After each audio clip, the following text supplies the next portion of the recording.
फिर ये था कि नोटसेट भी जून में आ गया और जो एमएससी नर्सिंग का एंट्रेंस है वो भी लेट होना था, वो भी पहले आ गया।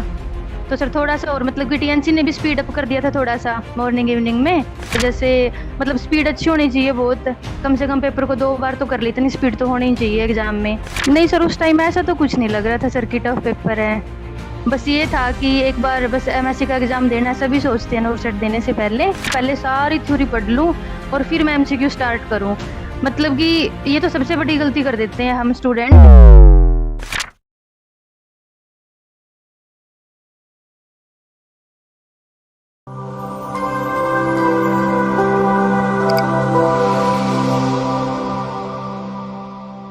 नमस्कार, एक बार फिर से आप सभी साथियों का हार्दिक स्वागत, अभिनंदन। Myself Bolraj Palaja, assistant nursing superintendent AIIMS Patna. और आज हमारे साथ है एक बहुत ही शानदार इंटरव्यू और उनसे जानने वाले हैं उनके संघर्ष की कहानी, जिन्होंने बहुत ही अच्छी रैंक को AIR 14 के साथ एमएससी एम्स एंट्रेंस के अंदर बहुत ही अच्छी रैंक को हासिल किया है। तो सबसे पहले उनके संघर्ष की कहानी जानेंगे और किस प्रकार से इतने टफेस्ट पेपर के अंदर उन्होंने AIR 14 को अचीव किया, उनके बारे में जानेंगे। तो सबसे पहले तो बहुत बहुत बधाई और शुभकामनाएं।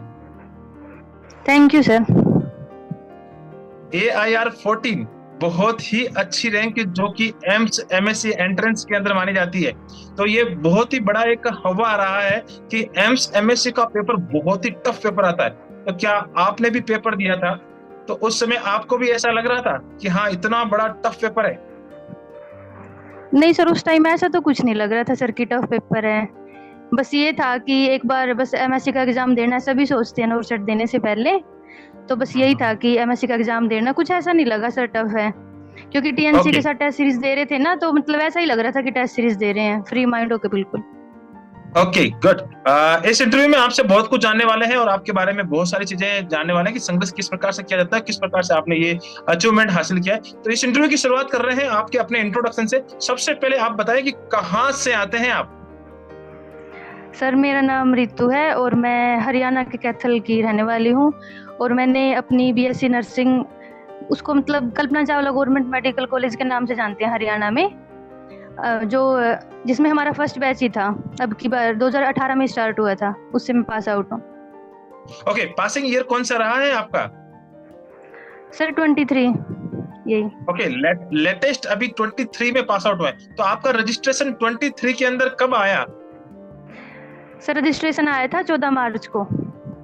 ओके, 14 मार्च को रजिस्ट्रेशन आता है और पहला ही एग्जाम आप एम्स एमएससी का एंट्रेंस देने जा रही थी और उसी एग्जाम के अंदर आपने टीएनसी के साथ लगातार मेहनत करके AIR 14 रैंक को हासिल किया। एक बहुत ही बड़ा अचीवमेंट। तो मैं यहाँ आपसे ये इंटरव्यू बहुत ही खास इंटरव्यू होने वाला है। बहुत सारे बच्चे इस इंटरव्यू से बहुत कुछ सीखेंगे। तो आप बताएं कि जब आपने ये शुरुआत की, स्टडी जो आपने पढ़ने की जो शुरुआत की, तो हर एक व्यक्ति के मन में होता है कि हाँ यार, एक नोटसेट आ रहा है, उससे पहले एक बहुत ही बड़ा एग्जाम होता है एम्स एमएससी एंट्रेंस, उसको जरूर जरूर दिया जाए। तो आपने ये जो प्लान बनाया, उससे पहले आपके मन में था कि यार मेरी ये सफलता मिलेगी कि नहीं मिलेगी, पेपर अच्छा जाएगा कि नहीं जाएगा, और इतनी अच्छी रैंक आ जाएगी? तो ये सारे दिल में ख्याल चल रहे थे? सर बस मैंने यही सोचा था कि मतलब नोटसेट के लिए प्रिपेयर करना है। पहले तो ये था कि नोटसेट भी सितंबर में आएगा, फिर ये था कि नोटसेट भी जून में आ गया और जो एमएससी नर्सिंग का एंट्रेंस है वो भी लेट होना था, वो भी पहले आ गया। तो सर थोड़ा सा और मतलब कि टीएनसी ने भी स्पीड अप कर दिया था थोड़ा सा मॉर्निंग इवनिंग में, तो उसके साथ करना ही था स्पीड अप। तो फिर ओके, मैं ये जानना चाह रहा हूँ कि आपने एम्स एमएससी के लिए किसी भी प्रकार की अलग से प्रिपरेशन की, या जो आप नोटसेट की प्रिपरेशन कर रहे थे नहीं उसी के सर, जो साथ कंटिन्यू?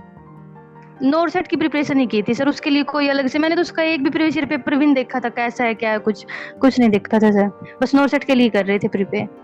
ओके, मैं ये जानना चाह रहा हूँ कि बहुत सारे बच्चों की जैसे ये अमूमन एक धारणाएं रही हैं कि एम्स एमएससी का पेपर बहुत ही हार्ड आता है, क्योंकि उसमें ऐसा लगता है कि रिसर्च, एडमिनिस्ट्रेशन और बहुत सारी चीजें आती है।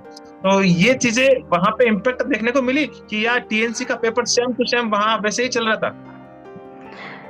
सर टफेस्ट तो नहीं आया था, मतलब जैसे टीएनसी में आता है ना कि थोड़े फैक्चुअल से क्वेश्चन, वन लाइनर क्वेश्चन, इसी टाइप के क्वेश्चन थे। और रिसर्च मैनेजमेंट भी नॉर्मल थी, ये नहीं था कि कुछ बहुत ही ज्यादा हाई लेवल की है, ठीक था।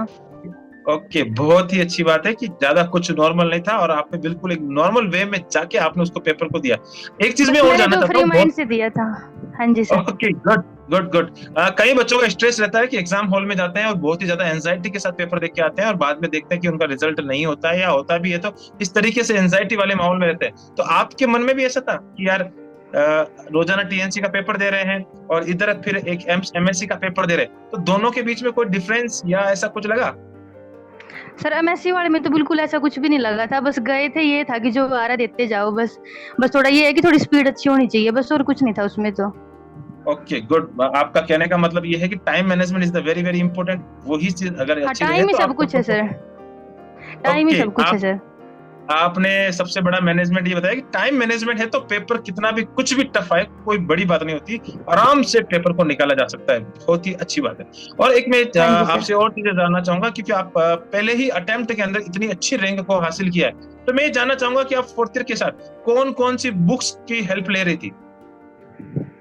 सर बस वही जो फोर्थ ईयर में हम पढ़ते हैं, जैसे सर डीसी दत्ता होगी ओबीजी के लिए, और ओके, सर मैं कॉम्पिटिटिव हाँ बस बुक्स वही। की अगर मैं आपसे बात करूं कि कॉम्पिटिटिव बुक्स आपने जैसे first year, second year, third year, fourth year, ये बच्चे क्या हो गया, आजकल के बच्चे बहुत ही ज्यादा एडवांस हो गए हैं और फर्स्ट ईयर से लेके ही प्रिपरेशन कर रहे हैं। तो आपने भी ऐसा कोई प्लान कर लिया था कि हाँ मुझे तो फोर्थ ईयर के बाद पहला एग्जाम निकालना और बहुत ही अच्छी रैंक के साथ, तो उसकी प्लानिंग पहले से हो गई थी या आप कंप्लीट करने के बाद प्रिपरेशन के लिए तैयारी की थी? सर वैसे प्लानिंग तो पहले कर ली थी, लेकिन उस प्लानिंग को अप्लाई नहीं करने, मतलब कि टाइम ही नहीं मिला अप्लाई करने का। थोड़ा गवर्नमेंट से करते हैं ना, थोड़ा ये रहता है कि टाइम मैनेज नहीं हो पाता, ड्यूटी वगैरह भी लगती है, सब कुछ। बुक तो खरीद रही थी लेकिन उसको पढ़ने का टाइम नहीं लगा कभी। लेकिन फिर ओके लेकिन फिर ये था कि थ्योरी क्लियर करनी है और इसमें टेस्ट सीरीज में एमसीक्यू चल ही रहे थे बस, फिर वो जरूरत ही नहीं पड़ी। ओके, टीएनसी से मैं आपसे ये बहुत ही अच्छा इंपॉर्टेंट क्वेश्चन पूछने वाला हूँ कि टीएनसी से आपको अपनी जो इस सफलता है उसमें आपको क्या क्या हेल्प मिली?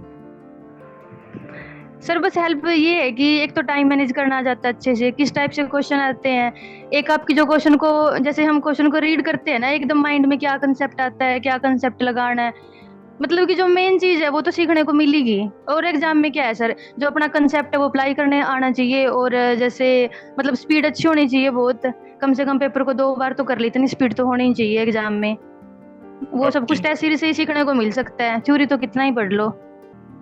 ओके, कहने का मतलब है थ्योरी कितना ही पढ़ लो लेकिन टाइम मैनेजमेंट है और स्पीड का जो खेल है वो सिर्फ टेस्ट सीरीज से आता है। और कंटिन्यूअसली जब टीएनसी के साथ आप रोजाना एग्जाम देते हैं तो टीएनसी के साथ आपका बहुत ही अच्छा स्पीड का जो लेवल है वो मेंटेन होता है और आप पेपर 2 बार दे पाते हैं, जिससे आपको अच्छी रैंक मिलने में बहुत ही बड़ी मदद मिलती है।